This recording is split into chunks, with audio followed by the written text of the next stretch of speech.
Dear students, आज हम बात करेंगे नरेशन के बारे में। नरेशन नरेशन का मतलब टू नरेट समथिंग, किसी चीज़ को डिस्क्राइब करना, बताना। नरेशन में कुछ ये वर्ड्स हैं, जैसे नरेट। नरेट का मतलब होता है टू डिस्क्राइब, किसी चीज़ को बताना। नरेट एक वर्ब है। नरेटर जो बताता है, वन हु डिस्क्राइब्स जो बताता है किसी चीज़ के बारे में। और नरेशन क्या हुई? व्हाट इज डिस्क्राइब्ड, क्या बताया जा रहा है, क्या बताया है, वो क्या हुई? नरेशन। मीन्स किसी एक व्यक्ति ने क्या बताया है क्या रिपोर्ट किया है,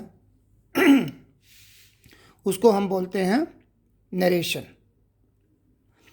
इसमें दो बातों का ध्यान रखना है। एक तो डायरेक्ट बात करनी होती है, एक इनडायरेक्ट बात करनी होती है। डायरेक्ट में देखो, जो रिपोर्टर है वो uses actual word of the speaker. जो बोलने वाला है, स्पीकर है, वो एक्चुअल, उसके एक्चुअल वर्ड को ही अगर कोई व्यक्ति, जिसको हम रिपोर्टर कहते हैं, वो यूज़ करे तो वो डायरेक्ट स्पीच है। आप एग्जाम्पल से देखिए। Kamal said to me you are disturbing me now. अब यहाँ पर कमल कौन है? स्पीकर है। सेड जो इसमें रिपोर्टिंग वर्ब होती है, और ये मी क्या है इसमें? ये रिपोर्टर है। ये स्पीकर है, ये रिपोर्टर है। अगर ये रिपोर्टर इस स्पीकर के द्वारा कही गई बात के एक्चुअल वर्ड, उसने क्या यूज किए? एक्चुअल। इसने, कमल ने एक्चुअल क्या कहा, वो यूज करता है वर्ड, तो वो डायरेक्ट स्पीच होती है। जैसे इसने एक्चुअल वर्ड, ये कमल क्या कह रहा है? You are disturbing me now. ये कमल के एक्चुअल वर्ड हैं, उसके मुंह के थ्रू बोले गए, तो ये होती है डायरेक्ट स्पीच। रिपोर्टिंग वर्ब जो होती है, इसका अपना ही सब्जेक्ट होता है, जैसे यहाँ कमल है, और अपना इसका प्रेडिकेट होता है। इस पूरी की पूरी को, ये इसमें वर्ब होगी, ये इसमें सब्जेक्ट हो गया। तो ये पूरी जो रिपोर्टिंग वर्ब होती है, पूरी की पूरी, इसका अपना सब्जेक्ट होता है, अपनी वर्ब होती है। वर्ब को हम प्रेडिकेट बोल रहे हैं यहाँ पर। ऐसे ही रिपोर्टेड, रिपोर्टेड वर्ड है ये। रिपोर्टेड स्पीच का भी अपना सब्जेक्ट होता है, जैसे इसमें अपना सब्जेक्ट है और अपना प्रेडिकेट, और ये सारा क्या है? प्रेडिकेट है। इनडायरेक्ट स्पीच क्या होती है भाई? जो रिपोर्टर है, जैसे यहाँ पर मी था, अगर वो यूज़ करता है हिज ओन वर्ड्स, अपने शब्द, instead of the speaker, speaker की बजाय अपने शब्द यूज करे। जैसे यहाँ पर कमल टोल्ड मी, इसका अगर हम इनडायरेक्ट बनाएंगे तो क्या बनेगा? कमल टोल्ड मी दैट आई। आई कौन है यहाँ पर? ये रिपोर्टर। रिपोर्टर वो अपने मुंह से बोल रहा है, अपने वर्ड यूज कर रहा है। I was disturbing him then. तो यहाँ पर जो ये आई यूज हो रहा है, ये कौन है? ये रिपोर्टर है। ये रिपोर्ट अब कमल के द्वारा कही गई बात को अपने मुंह से, अपने वर्ड यूज करके बोल रहा है, तो फिर ये क्या हुई? इनडायरेक्ट। एक तो डायरेक्टली बोलना, उसके शब्दों को एज इट इज़ यूज करना स्पीकर के। एक स्पीकर के शब्दों को एज इट इज़ यूज ना करके आप अपने वर्ड यूज़ करो। जो रिपोर्टर है, रिपोर्ट देने वाला, वो अपने वर्ड यूज़ करे, तो उसको कहते हैं इनडायरेक्ट स्पीच। कुछ इसमें चेंजेस आपको याद करने पड़ेंगे। टेंस चेंज करना पड़ता है इसमें। जैसे अगर डायरेक्ट से इनडायरेक्ट बनाते हैं, प्रेजेंट इंडेफिनिट टेंस चेंज होता है पास्ट इंडेफिनिट में, प्रेजेंट कंटिन्यूस होता है पास्ट कंटिन्यूस में, परफेक्ट होता है परफेक्ट कंटिन्यूस में, प्रेजेंट परफेक्ट कंटिन्यूस होता है पास्ट परफेक्ट कंटिन्यूस में। उसके बाद पास्ट पास्ट इंडेफिनिट होता है पास्ट परफेक्ट में, पास्ट कंटिन्यूस होता है पास्ट परफेक्ट कंटिन्यूस में, और पास्ट परफेक्ट कंटिन्यूस का कोई चेंज नहीं होता। विल अगर दिया गया हो तो वुड चेंज हो जाएगा, शैल है तो should, can could, may might must had to. और ये could would might should ought to use to need not dare not etcetera ये चेंज नहीं होते, एज इट इज रहते हैं। एक रूल आपको ये भी देखना पड़ेगा, फार्मूला है, don't change the tense of the reported speech. Reported जो स्पीच होती है इन्वर्टेड कॉमाज में लिखी, उसका टेंस चेंज नहीं करना। किन हालात में? अगर रिपोर्टिंग वर्ब कौन सी होती है? जो फर्स्ट स्टार्टिंग होती है।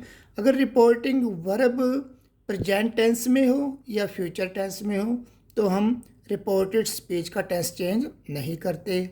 दूसरा, अगर रिपोर्टेड स्पीच में कोई यूनिवर्सल फैक्ट हो या कोई प्रोवर्ब हो, कहावत मुहावरा वगैरह हो, सच्चाई हो, या फिर इमेजिनरी कंडीशंस हो। इमेजिनेशन में आपने देखना भाई काश मेरे पंख होते, इस तरह की बातें जो पॉसिबल नहीं हैं, अगर ये हों तब भी रिपोर्टेड स्पीच का जो टेंस है ना वो चेंज नहीं होता। दूसरी कुछ हमारे पास ये एडवर्ब और डिटर्मिनर हैं, ये भी चेंज होते हैं। अगर दिस दिया गया हो तो दैट में कन्वर्ट हो जाएगा, दीज दोज में, हेयर देयर में, हैंस देंस में, hereby thereby, now then, today that day, tomorrow the following day, या फिर next day, yesterday the previous day और the day before, tonight that night, ago before, thus so में convert हो जाता है, yet till then में। अगर reported speech का टेंस चेंज नहीं होता तब ये जो वर्ड है ना, ये एडवर्ब, ये डिटर्मिनर जो वर्ड लिखे हमने, ये सारे ये भी चेंज नहीं होते कि टेंस चेंज नहीं होता। और टेंस चेंज कब नहीं होता? इन कंडीशंस में। ओके, अब आपने ध्यान रखना है प्रनाउन के बारे में। प्रनाउन को भी चेंज करना पड़ेगा। फर्स्ट पर्सन जो होते हैं इसमें, जिसको कि हम स्पीकर बोल रहे हैं, वो आई वी होता है। सेकंड पर्सन यू है जो लिसनर होता है। थर्ड पर्सन में ही शी इट और दे आते हैं जिसके बारे में बात की जा रही है। बोलने वाला कौन होता है? आई या वी फर्स्ट पर्सन। सुनने वाला कौन होता है? You second person. और जिसके बारे में बात कर रहे हैं वो होता है third person, he she it और दे। जैसे कि ये मान लो रिपोर्टेड वर्ब में सब्जेक्ट है और ऑब्जेक्ट है, और इधर होगी रिपोर्टेड स्पीच, इसमें पर्सन दिए गए हैं, first person, second person, third person. अगर रिपोर्टेड स्पीच में फर्स्ट पर्सन दिया गया है, फर्स्ट पर्सन कौन से? आई और वी, तो वो चेंज करने पड़ेंगे हम रिपोर्टेड वर्ब के सब्जेक्ट के अनुसार। और अगर यहाँ पर रिपोर्टेड स्पीच में सेकंड पर्सन से अगर शुरू हो, कोई सेकंड पर्सन दिया गया हो, तो आपने रिपोर्टेड वर्ब में जो ऑब्जेक्ट लिखा है उसके मुताबिक चेंज करना पड़ेगा। और अगर रिपोर्टेड स्पीच में थर्ड पर्सन दिया गया हो तो उसमें कोई चेंज नहीं होता। ये एग्जांपल देख लीजिए, they said to me we are your friend. इसमें दे सब्जेक्ट है, ये स्पीकर है वही, मी इसमें ऑब्जेक्ट है, ये लिसनर है। और यहाँ रिपोर्टेड स्पीच किससे शुरू हो रही है? वी से। वी का मतलब फर्स्ट पर्सन। जो फर्स्ट पर्सन है वो किसके मुताबिक चेंज होगा? रिपोर्टेड वर्ब के सब्जेक्ट के मुताबिक। तो यहाँ सब्जेक्ट है दे, तो इसका बन जाएगा दे टोल्ड। सेड टू का क्या बन जाएगा? टोल्ड। फिर मी आ जाएगा और उसके बाद दैट लगाएंगे हम बीच में, और उसके बाद वी का क्या बन जाएगा? दे, क्योंकि ये प्लूरल है, ये भी प्लूरल है, तो इसके मुताबिक चेंज हो जाएगा ये दे के ये आर है तो वर्ब में कन्वर्ट हो जाएगा पास्ट में। अब यूवर क्या है? Second person. ये किसके मुताबिक चेंज होगा? जो रिपोर्टेड वर्ब में ऑब्जेक्ट है मी के मुताबिक। तो यूवर यहाँ पर है तो यूवर है, और उसके मुताबिक यहाँ क्या बन जाएगा? My friend. We are your friend, that they were my friend. तो इसके मुताबिक आपको चेंज करना पड़ेगा। दूसरा, 4 तरह के सेंटेंसेज हम डिस्कस करेंगे, assertive, interrogative, exclamatory and imperative. Assertive कौन से सेंटेंस होते हैं? सिंपल स्टेटमेंट होती हैं। इनमें अगर रिपोर्टेड वर्ब में सेड टू लिखा है रिपोर्टेड वर्ब में, तो आपने उसको टोल्ड में चेंज करना है। सेड लिखा है तो सेड का सेड ही जाएगा। से टू लिखा है तो टेल आएगा। सेज टू है तो टेल जाएगा। और बीच में आपने दैट कंजक्शन यूज करनी है। सेड टू का हमने टोल्ड क्यों बनाते हैं, जैसे यहाँ पर ये देख लीजिए आप, ये था सेड टू, इसका बना दिया मैंने टोल्ड, क्योंकि सेड टू जो है ना, से यहाँ पर इंट्रांजिटिव वर्ब होती है। इंट्रांजिटिव वर्ब क्या है? इंट्रांजिटिव वर्ब जिसको ऑब्जेक्ट की ज़रूरत नहीं होती। तो यहाँ तो एक ही ऑब्जेक्ट लगा हुआ है, तो इसको तो ऑब्जेक्ट की ज़रूरत नहीं होती। तो ऐसे केसेज में इंट्रांजिटिव वर्ब के साथ हम प्रेपोजिशन यूज कर लेते हैं टू, क्योंकि प्रेपोजिशन किसके साथ लगती है? इंट्रांजिटिव वर्ब के साथ। क्यों? क्योंकि वो आगे ऑब्जेक्ट ऐड करना होता है, और ये ऑब्जेक्ट इसका नहीं है इस वर्ब का, बल्कि ये ऑब्जेक्ट इस प्रेपोजिशन का है। तो सेड टू, और ये टोल्ड कैसे बन गया? टोल्ड के बाद मैंने सीधा मी लगा दिया। टोल्ड के बाद टू क्यों नहीं लगाया? क्योंकि टेल जो है ना, ये होती है ट्रांजिटिव वर्ब, और ट्रांजिटिव वर्ब के साथ प्रेपोजिशन नहीं लगती। ट्रांजिटिव वर्ब के साथ डायरेक्टली हम ऑब्जेक्ट लगा सकते हैं, इसलिए हम यहाँ पर प्रेपोजिशन लगाई क्योंकि ये इंट्रांजिटिव वर्ब थी। यहाँ पर हमने प्रेपोजिशन नहीं लगाई क्योंकि ये ट्रांजिटिव वर्ब है। ट्रांजिटिव वर्ब के साथ हम डायरेक्टली ऑब्जेक्ट लगा सकते हैं। ओके, सो अब कभी कभी क्या होता है, यहाँ पर जो ये रिपोर्टेड वर्ब है ना, इसमें कभी कभी ऑब्जेक्ट जो लिसनर है ना, वो होता ही नहीं। जैसे सिंपल एग्जांपल ले लिए, ही सेड, आगे कुछ नहीं बोला उसने, पे इन्वर्टेड कोमा जब आगे शुरू हो गया, तो लिसनर कौन है नहीं बताएगा। तो ऐसी जगह हमें मान लेना चाहिए कि लिसनर जो है ना, जो बता रहा है बात को, वही है आई या वी ही होगा। उसके बाद बात आती है एक स्पेशल केस मस्ट के बारे में। अगर रिपोर्टेड वर्ब में मस्ट हो, तब आपने कैसे मस्ट को चेंज करना है। अगर मस्ट जो है ना, जिसमें सेंटेंस में स्पीच में मस्ट दिया गया, और वो कन्वे कर रहा है फ्यूचर की नेसेसिटी को, फ्यूचर की नेसेसिटी को, ज़रूरत को, या ज़बरदस्ती हो, तब इसको हम कंडीशनल में चेंज करेंगे।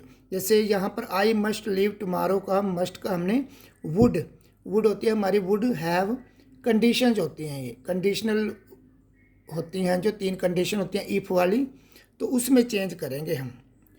अगर इमीडिएट नेसेसिटी हो, बिल्कुल अभी होने वाली ज़रूरत हो, जैसे I must go home now, अभी जाना पड़ेगा भाई, तो ऐसे केस में मस्ट को हम चेंज करेंगे हैड टू में। तो इसका क्या बन जाएगा? She had to go home then. अगर यहाँ पर ये परमानेंट कोई रूल हो, कोई प्रोहिबिशन हो, तो उसका फिर चेंज नहीं होगा। जैसे प्रिंसिपल ने कहा students must not smoke in the class, ये परमानेंट रूल है भाई, ये प्रोहिबिशन है, यहाँ ये चीज़ नहीं है। तो इस केसेज में हम कोई चेंज नहीं करते, मस्ट का मस्ट ही रहेगा, जो कुछ है एज इट इज लिखा जाएगा, मस्ट की जगह चेंज नहीं होता। ये मस्ट थोड़ा एक्सेप्शन है, इसलिए अलग से मैंने डिस्कस किया है। उसके बाद बात आती है असर्टिव सेंटेंस की। अब हम असर्टिव सेंटेंस डिस्कस करेंगे। असर्टिव सेंटेंस में आप देख लीजिए, ये है जैसे पहला sentence, you said to us we have informed your parents. अब सेड टू को मैंने बताया है, टोल्ड में कन्वर्ट हो गया। यहाँ पर ये कौन है? फर्स्ट पर्सन, किसके मुताबिक चेंज होगा? सब्जेक्ट के मुताबिक, तो यू आ गया। Have informed present perfect tense है, तो हैड इन्फॉर्म्ड बन गया। तो ये यूवर क्या है? Second person. सेकंड पर्सन किसके मुताबिक चेंज होता है? ऑब्जेक्ट के मुताबिक। ऑब्जेक्ट अस है, ये यूवर है, तो इसमें क्या बन जाएगा फिर? अवर। यूवर की जगह क्या आ जाएगा? अवर। अस के मुताबिक अवर आ जाएगा, ये सेकंड पर्सन के मुताबिक। ऐसे ही the man said you had more information about him. The man said, इसमें देखो वो लिसनर ऑब्जेक्ट नहीं है, तो ऑब्जेक्ट नहीं है तो आई या वी यूज कर लेंगे, बोलने वाला ही स्पीकर ही हो जाएगा वो। तो यहाँ पर यू क्या है? यू है यहाँ पर second person. Second person object के मुताबिक चेंज होगा, ऑब्जेक्ट नहीं है तो इसकी जगह आई या वी यूज कर लेंगे हम। ये हैड मोर इन्फॉर्मेशन, ये पास्ट इंडेफिनिट टेंस है, सेकंड फॉर्म लगी है, तो इसलिए पास्ट परफेक्ट में चेंज हो जाएगा। तो हैड प्लस वर्ब की third form, had plus verb की third form. More information about him, him क्योंकि थर्ड पर्सन है, थर्ड पर्सन चेंज नहीं होते। फिर अगला देखो, Kamal said to Mohan we should help this man. यहाँ वी जो है ना ये प्लूरल है, और कमल जो कि एक सिंगुलर है, वी प्लूरल है, वी को किसके मुताबिक चेंज होना चाहिए, कमल के, तो कमल तो सिंगुलर है।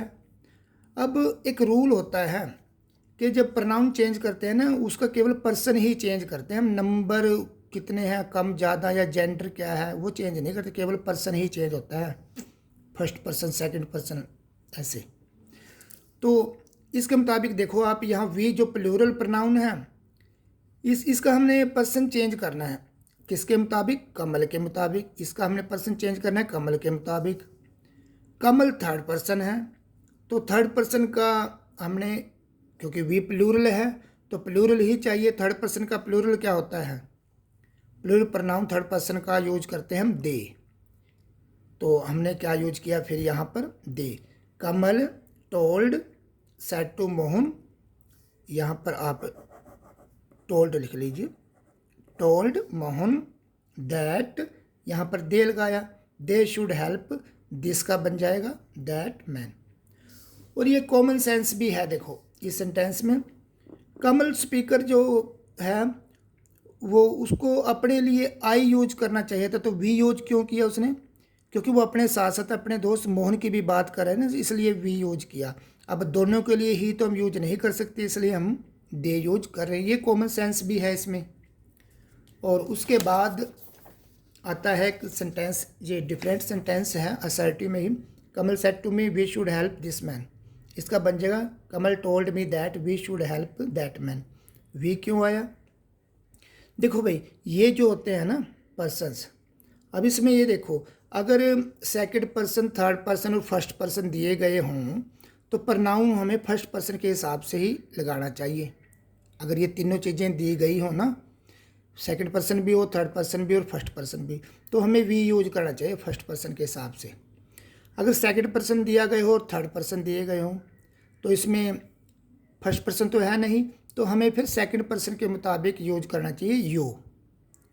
और अगर थर्ड पर्सन दिया गया हो केवल, तो इसमें ना तो फर्स्ट पर्सन है ना सेकंड पर्सन है, तो हमें फिर थर्ड पर्सन का प्लूरल प्रनाउन यूज करते हैं दे। जैसे इसमें ये देखो आप ऊपर दिए गए सेंटेंस में ऐसा प्रनाउन यूज करेंगे जिसमें ये वी कौन है, कमल भी आ जाए थर्ड पर्सन, और मी, ये वी कौन है, मी भी इसमें इंक्लूडेड है, कमल भी, तो कमल भी आ जाए थर्ड पर्सन और इसमें मी फर्स्ट पर्सन भी आ जाए दोनों। तो ऐसे में हम क्या करेंगे, जब थर्ड पर्सन भी दिया गया हो, थर्ड पर्सन यहाँ पर, और फर्स्ट पर्सन भी दिए गए हो, फर्स्ट पर्सन भी है, ये फर्स्ट पर्सन है ये थर्ड पर्सन है, ये दोनों दिए गए, तो इसके मुताबिक फिर हम वी यूज करेंगे, फर्स्ट पर्सन का प्रनाउन लिखना पड़ेगा वी, ये वाली कंडीशन। तो इसलिए हमने वी का यहाँ पर वी ही यूज किया, जिसका दैट बन गया। तो ये थोड़ा लेंदी हो गई वीडियो, क्योंकि इसमें बस ये कंप्लीट सेट हो गया है असर्टिव सेंटेंसेस का। नेक्स्ट वीडियो हम इंटेरोगेटिव सेंटेंसेस डिस्कस करेंगे। Thank you.